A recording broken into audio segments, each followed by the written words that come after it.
Hello everyone, welcome to Online Help Guide. In today's video, I'll be sharing a step-by-step tutorial on how to create 3D AI images of people in airport absolutely free of charge.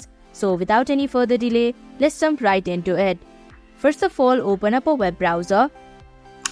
Now in the search bar, type in Microsoft Image Creator.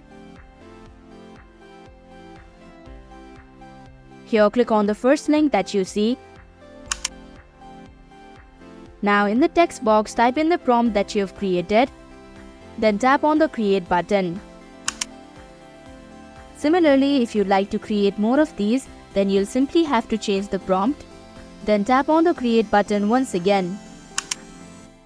Now click on the image in order to preview it.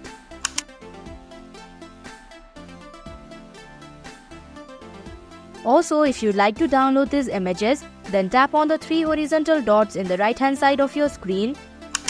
Then click on the download option. So that is how you can create 3D AI images for free.